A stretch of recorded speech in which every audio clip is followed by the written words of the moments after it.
Hello and welcome to SPMIS Academy. Today we'll analyze important newspaper articles of 30th September 2025. Please note you can download the PDF version of today's newspaper analysis by clicking the link given in the comment section. This is the list of the topics that we will be covering from today's newspaper.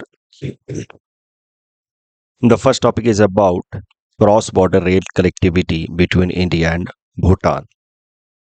Important from our syllabus GS paper 2 international relations point of view GS paper 5 Assam issue से भी related ये हो सकता है क्योंकि one of the two rail connectivity जो develop की जा रही है उसमें से एक जो है वो भूटान और असम के बीच में है। तो पहले भी भूटान और असम के बीच में रोड कनेक्टिविटी रिलेटेड प्रश्न पूछा जा चुका है APSC में।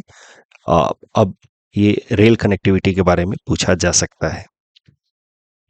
तो देखते हैं इस टॉपिक के बारे में। न्यूज़ ये है कि भारत सरकार ने 2 cross border rail projects announce किए हैं between 2 different states of India and Bhutan. पहला है Kokrajhar Gelephu, Kokrajhar in Assam and Gelephu in Bhutan rail connectivity.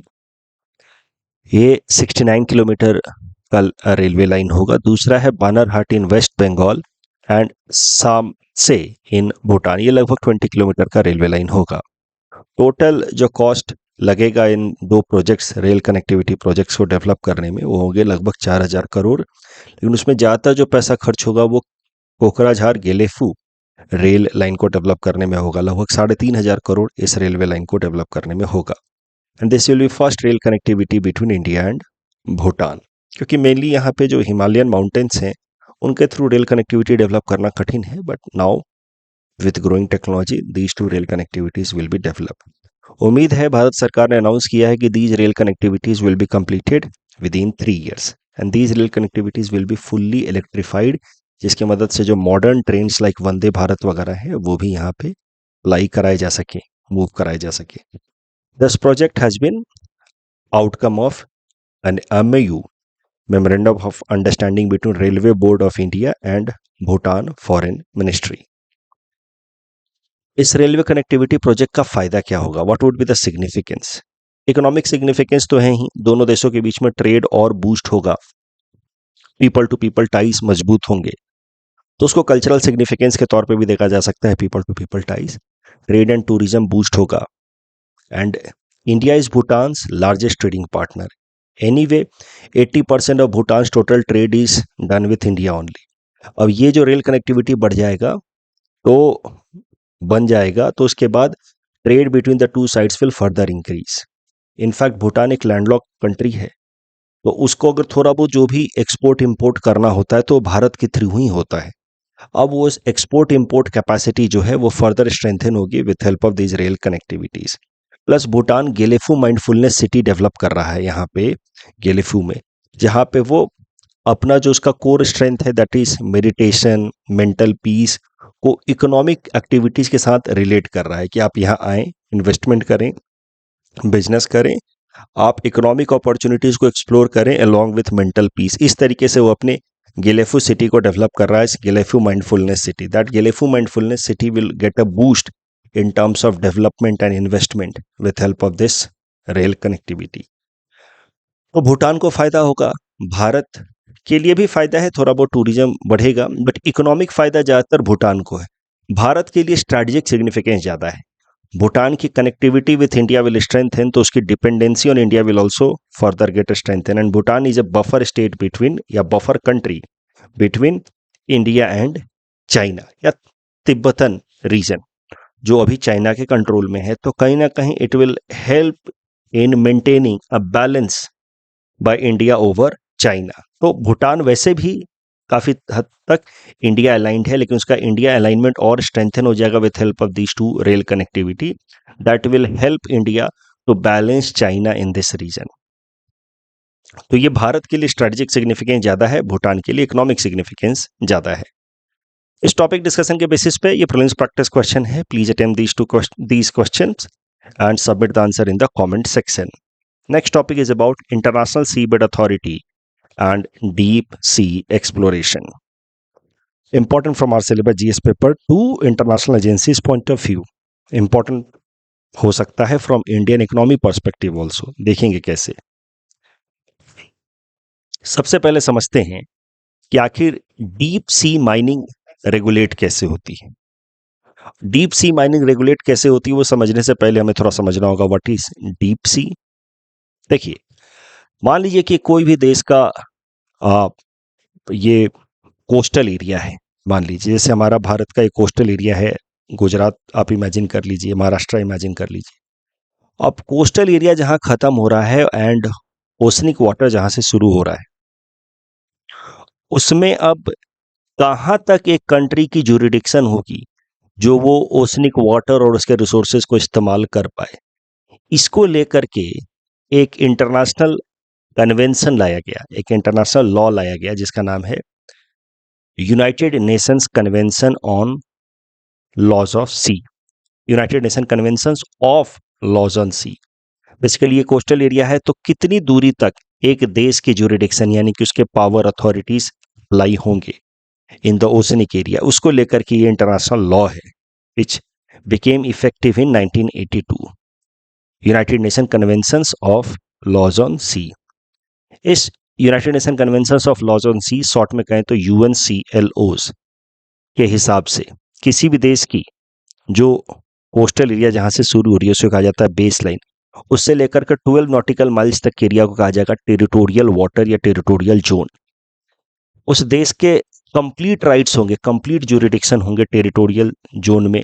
The country will have full rights of sovereignty. यहाँ पे वो पेट्रोलिंग करे, उसके coast guards, navy, fishing rights, rights to mineral resources. यहाँ पे मिनरल्स जो डीप यहाँ पे बेड के ऊपर, सी बेड के ऊपर मिनरल्स होंगे, उसको पूरी तरह से एक्सट्रैक्ट करने का अधिकार होगा इस देश के पास जिसका कोस्ट है।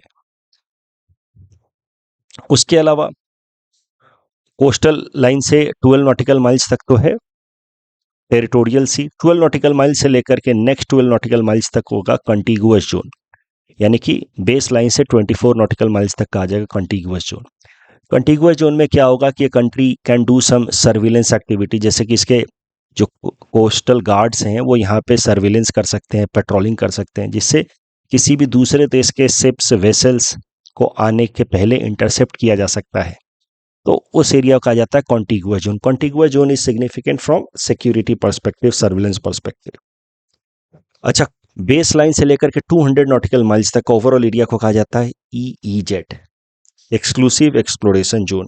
In EEZ, the country can extract resources like gas reserve on the seabed. It can also take away oil as well as fishes. तो सी बेड से गैस एंड ऑयल रिजर्व्स को लिया जा सकता है, यहाँ से फिशिंग एक्टिविटी भी की जा सकती है। तो 12 नॉटिकल माइल्स तक तो पूरी तरीके से ऐसा मान लीजिए कि देश की टेरिटरी ही है। 12 से लेकर के 24 नॉटिकल माइल्स तक कंटिगुअस जोन है, वहाँ पे सिक्योरिटी एक्टिविटीज अलाउड है, इंटरसेप्शन एंड चेकिंग, पेट्रोलिंग। और टोटल 200 नॉटिकल माइल्स तक ओशन के अंदर जो डिस्टेंस है वो नॉटिकल माइल्स में ही मेजर किया जाता है। This is the unit in the ocean. Ocean में जब डिस्टेंस मेजर करते हैं तो 200 नॉटिकल माइल्स तक एरिया कहा गया है EEZ। यहाँ पे टेरिटोरियल ज्यूरिडिक्शन नहीं है, ये एरिया किसी देश का हिस्सा नहीं कहा जाएगा, बट यहाँ पे इकोनॉमिक रिसोर्सेज जैसे fishes and oil and natural gas could be extracted. उसके आगे का जो एरिया है वो कहा जाएगा हाई सी। हाई सी मतलब international waters. It belongs to every country in collective manner. It is a kind of collective ownership of mankind. No particular country can claim jurisdiction in this area. That is the meaning of high sea. तो किसी भी country का जो base line होता है उससे 200 nautical mile से आगे का एरिया कहा जाता है हाई सी। अब हाई सी एरियाज में भी in some special circumstances extraction of mineral resources, polymetallic nodules from the oceanic bed is allowed. वो परमिशन देने का अधिकार जो है वो एक एजेंसी के पास है, इंटरनेशनल एजेंसी, जिसका नाम है इंटरनेशनल सीबेड अथॉरिटी। तो मान लीजिए ये भारत का कोस्ट है और यहाँ पे कोई सी एक पर्टिकुलर रीजन से भारत को कुछ पॉलीमेटालिक नोड्यूल्स एक्सट्रैक्ट करने हैं, रिसोर्सेज एक्सट्रैक्ट करने हैं, तो उसके लिए परमिशन लेना होगा। परमिशन दे सकता है ये इंटरनेशनल अथॉरिटी जिसका नाम है इंटरनेशनल सीबेड अथॉरिटी। इस अथॉरिटी को भी बनाया गया as per this international law जिसका नाम united nation convention of laws of sea on sea है। वही लॉ जिसकी मदद से डिमार्केशन किया गया, उसी लॉ की मदद से ये अथॉरिटी को भी बनाया गया है, international seabed authority. It is an international organization created under the same law, UNCLOs. And all the countries which are signatory to UNCLOs are also member of या are party to international seabed authority. इसके total 168 member countries हैं, members हैं 168 members, जिसमें से 167 तो member countries हैं और European Union ने एज इट इज मेंबरशिप ले रखी है as one unit. As I said, it gives permission to the countries to explore minerals in the international seabed. ये जो एरिया इसको कहा जाएगा हाई सी, वाटर वाला एरिया को कहा जाएगा हाई सी, और ये जो सी बेड एरिया उसको कहा जाएगा इंटरनेशनल सी बेड. यहां से अगर पॉलीमेटालिक नोड्यूल्स एक्सट्रैक्ट करना है तो परमिशन लेना होगा from international sea bed authority.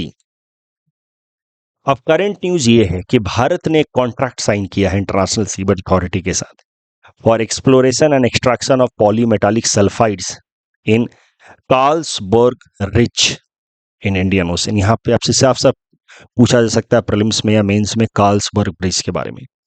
तो Carlsberg bridge, I am so sorry, not bridge, Carlsberg rich से पॉलीमेटालिक सल्फाइड्स एक्सट्रैक्ट करने के लिए भारत ने परमिशन ले लिया है, कॉन्ट्रैक्ट साइन कर लिया है विथ इंटरनेशनल सीबेड अथॉरिटी. इसके साथ ही India has become first country in the world to have 2 contracts with international seabed authority for extraction and exploration of polymetallic sulphide. पहला कॉन्ट्रैक्ट भारत ने साइन किया था 2016 में for exploration of polymetallic sulphide from central Indian ridges, इस area में. अच्छा, polymetallic sulphides होते क्या है? देखिए, ओशन के अंदर अलग अलग जगहों पे इस तरीके के क्रैक्स हैं. उन क्रैक से बीनीथ द अर्थ क्रस्ट, जो अर्थ का मैग्मा है, वो धीरे धीरे निकलता रहता है. So there are some cracks on the oceanic sea beds. वैसा ही एक क्रैक आपको इंडियन ओशन में ऐसा देखने को मिल सकता है. उन क्रैक्स में से धीरे धीरे बीनीथ द अर्थ क्रस्ट जो मैग्मा है जब निकलता है तो it mixes with the sea water. वो जब सी वाटर से मिलता है तो उसके बाद वो सॉलिडिफाई हो जाता है और वहां सेटल हो जाता है, like small small mountains, small linear mountains. इसी को कहा जाता है ridges in the Indian ocean. Ridges छोटी छोटी पहाड़ियां. तो एक लंबा सा रिफ्ट है या क्रैक है इन द इंडियन ओशन, उसके अलोंग मैग्मा इरप्ट होता रहता है और वो सॉलिडिफाई होता रहता है after mixing with the water. उसी को कहा जाता है रिजेज. तो इंडियन ओशन का रिज है, उसको अलग अलग एरिया में अलग अलग नाम दिया गया. जैसे यहाँ पे इसको नाम दिया गया कार्ल्सबर्ग रिज, यहाँ पे नाम दिया गया इसको सेंट्रल इंडियन रिज. अब ये जो रिजेज हैं, they are very much rich in copper, zinc, lead, gold, silver. Collectively they are known as polymetallic sulphide, क्योंकि अलग अलग जो मेटल्स हैं उनके साथ ये सल्फाइड का एक कंपाउंड बना करके यहाँ पे पाया जाता है. तो polymetallic sulphides are found along the sub ocean या बीनीथ द ओशन रिचेज. और वहाँ पे एक लंबा सा इस तरीके का इंडियन ओशन के अंदर रिज है. वहाँ पे 2 पार्ट में, Carlsberg ridge and central Indian ridge में, भारत को polymetallic sulphide explore and extract करने का परमिशन मिला है फ्रॉम इंटरनेशनल सीबेड अथॉरिटी. ये जो पॉलीमेटालिक सल्फाइड्स यहाँ मिलते हैं, जैसे कि इसमें से मेटल निकलेगा कॉपर, जिंक, लीड, गोल्ड या silver. They are very useful for the upcoming technologies like renewable energy technologies, high tech applications, AI वगैरह के सिस्टम्स में भी ग्रीन टेक्नोलॉजीज में इनका इस्तेमाल हो सकता है. इसलिए इमर्जिंग टेक्नोलॉजीज के लिए extraction from international seabed areas, specially such ridges जहां से पॉलीमेटालिक सल्फाइड्स निकले, वो काफी इंपॉर्टेंट है. इस टॉपिक डिस्कशन के बेसिस पे प्रीलिम्स प्रैक्टिस क्वेश्चन है. Please attempt this question and submit the answer in the comment section. ऐसा मेंस में आपसे सवाल पूछा जा सकता है about UNCLOS and its jurisdiction and its relation with international seabed authority. Next topic is about 100% tariff on films by the US. Important from our syllabus, GS paper 3, Indian economy point of view. So now I think Donald Trump's name should be changed and should be named as Tariff Trump. अब नया तरह का tariff लेकर के आए हैं Donald Trump. He has announced that 100% tariff should be applied on all movies that are made outside the US. तो अब ये डिजिटल टैरिफ लेकर के आए हैं Donald Trump on films made outside the US. क्यों लेकर के आया गया है? राशनल ये है, उनका कहना है कि जो फिल्में भारत, ये अमेरिका के बाहर बनती हैं और फिर अमेरिका के लोग उसको देखते हैं, तो उससे अमेरिकन मूवी इंडस्ट्रीज, हॉलीवुड को मेनली काफ़ी नुकसान होता है। Businesses are being stolen away by other countries. Bharat के अंदर भी कई सारे जो प्लेटफॉर्म्स हैं, नेटफ्लिक्स, अमेजन प्राइम, यहाँ पे कई सारे जो फिल्में बनती हैं भारत में, वो अमेरिका में खूब देखी जाती हैं। अमेरिकन लोग भी पसंद करते हैं और इंडियन डायस्पोरा के लोग भी वहाँ खूब पसंद करते हैं। तो एक तरीके से डिजिटल एक्सपोर्ट करता है भारत फिल्मों का to America through these OTT platforms. और बाकी वहाँ के सिनेमा घरों में भी लगती हैं, कई सारे इंडियन डायस्पोरा के लोग रहते हैं, तो इंडियन फिल्में वहाँ सिनेमा घरों में भी लगती हैं। तो इससे भारत की इकोनॉमी को नुकसान तो होगा, क्योंकि Indian films to great extent are being watched in the US. India को नुकसान होगा, इंडिया के कई सारे प्लेटफॉर्म्स हैं, जी5, जियो सिनेमा, हॉटस्टार, उसके थ्रू मूवीज वहाँ देखी जाती है। चाइना को भी नुकसान होगा, साउथ कोरिया जैसे देशों को नुकसान होगा। तो ये 3 मुख्य ऐसे देश हैं जिनको नुकसान होगा। उसमें सबसे ज़्यादा भारत को नुकसान होगा अगर ये टैरिफ आ जाता है तो। इंडियन फिल्म इंडस्ट्रीज को काफ़ी नुकसान हो सकता है। अब ये जो टैरिफ लेकर के आए हैं Donald Trump, 100% tariff on the film outside the US, ये कई सारे एक्सपर्ट्स का मानना है कि सीधा सीधा डब्ल्यूटीओ के नियमों का वायलेशन है। डब्ल्यूटीओ का एक अग्रीमेंट है, डब्ल्यूटीओ प्लेटफॉर्म पे एक फाउंडेशनल एग्रीमेंट है जिसका नाम है general agreement on trade in services, GATS. इस एग्रीमेंट की मदद से जो सर्विसेज में ट्रेड होता है वर्ल्ड ओवर, उससे रिलेटेड रूल्स रेगुलेशंस बनाए गए हैं। तो फिल्मों को दूसरे देशों में देखे जाना, इससे भारत में कोई फिल्म बनी और अमेरिका में देखी जा रही, तो it can be considered as trade in services. इसको लेकर के इंटरनेशनल लॉ है डब्ल्यूटीओ का, GATS. And GATS prohibits discriminatory practices on cross border delivery of audio visual services including films. तो जीएटीएस का सीधा सीधा वायलेशन माना जा सकता है।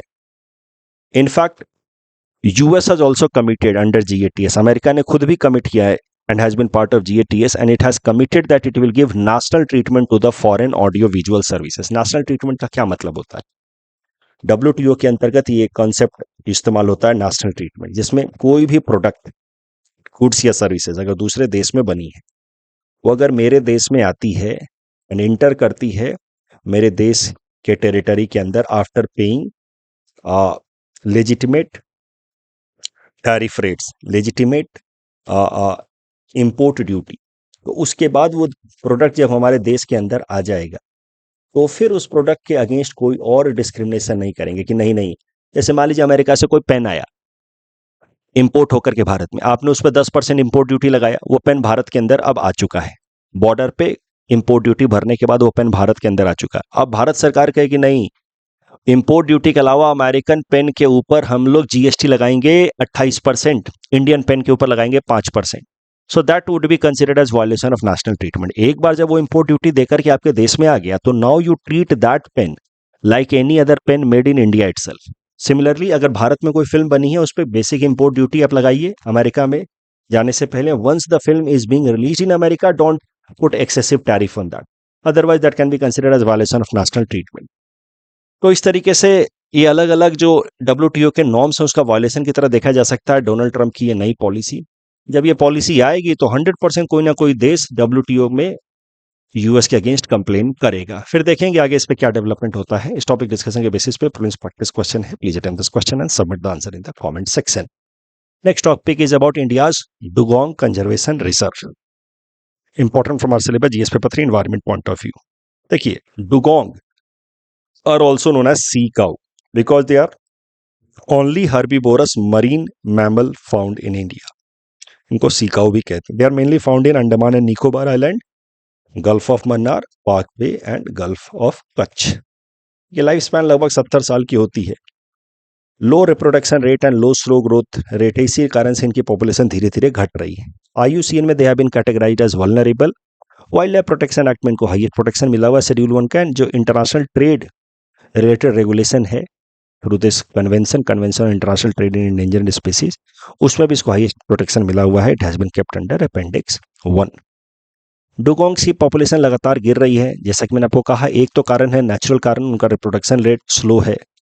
दूसरा, हैबिटेट लॉस हो रहा है लगातार because of excessive tourism, ports development, dredging, coastal development, जो इंफ्रास्ट्रक्चर डेवलप हो रहा है, इस कारण से उनकी पॉपुलेशन गिर रही है। फिशिंग एक्टिविटी जो है, ट्रॉलर फिशिंग, डायनामाइट फिशिंग, इस कारण से उनका हैबिटेट लॉस हो रहा है। And climate change is also a factor. Climate change के कारण सी ग्रास जो है वो डिस्ट्रॉय हो रहे हैं। सी ग्रास पे मेनली फीड करते हैं ये डुगोंग्स, इसीलिए इनको कई बार सी काऊ भी कहा जाता है। ये सी ग्रास धीरे धीरे खत्म हो रहे हैं because of climate change, and that is the reason why dugongs population is declining. तो डुगोंग की पॉपुलेशन जो डिक्लाइन हो रही है उसको ध्यान में रखते हुए फिर ministry of environment, forest and climate change ने under wild life protection act of 1972 एक डुगोंग कंजर्वेशन रिजर्व बनाया। जैसे नेशनल पार्क बनाया जाता है, वाइल्ड लाइफ सेंचुरी बनाई जाती है, वैसे ही डुगोंग्स के कंजर्वेशन के लिए वाटर के अंदर बनाया गया dugong conservation reserve in 2022 near Palk Bay. यहाँ पे डुगोंग कंजर्वेशन रिजर्व बनाया गया। अब करंट न्यूज ये है कि IUCN has given international recognition to this dugong conservation reserve. Dugong conservation reserve Bharat सरकार ने बनाया था 2022 में, लेकिन इसको इंटरनेशनल रिकॉग्निशन अब IUCN ने दे दिया है, तो इस कारण से ये टॉपिक इंपॉर्टेंट हो जाता है फॉर अपकमिंग एग्जाम। अच्छा, डुगोंग की कंजर्वेशन के लिए भारत सरकार ने एक और इंटरनेशनल एग्रीमेंट साइन किया हुआ है। उसके अंतर्गत एक MOU साइन किया गया है जिसका नाम है कन्वेंशन ऑन माइग्रेटरी स्पीसीज। तो ये सब स्टेप्स लिए हैं भारत सरकार ने डुगोंग कंजर्वेशन के लिए। सबसे महत्वपूर्ण क्या है, यहाँ पे डुगोंग कंजर्वेशन रिजर्व बनाया गया है पाक बे में, और उसको अब IUCN ने इंटरनेशनल रिकॉग्निशन भी दे दिया है इन द ईयर 2025। पार्क बनाया गया था 2022 में, रिकॉग्निशन मिला है हाल फिलहाल। इस टॉपिक डिस्कशन के बेसिस पे प्रिंस प्रैक्टिस क्वेश्चन है। यूपीएससी ने डुगोंग पे सवाल पूछा था साल 2015 में, सीक आउट डुगोंग पे। Please attempt this question and you can submit the answer in the comment section. Desert biosphere reserve से रिलेटेड दोनों स्टेटमेंट सही था। Proxima Centauri closest sun known to the earth after, closest star known to the earth after the sun. Big five में चारों जानवर आते हैं। स्वदेशी नेटवर्क में दूसरा स्टेटमेंट गलत है। स्वदेशी 4G tower can be upgraded into 5G। That's all from our side for today. Thanks for watching.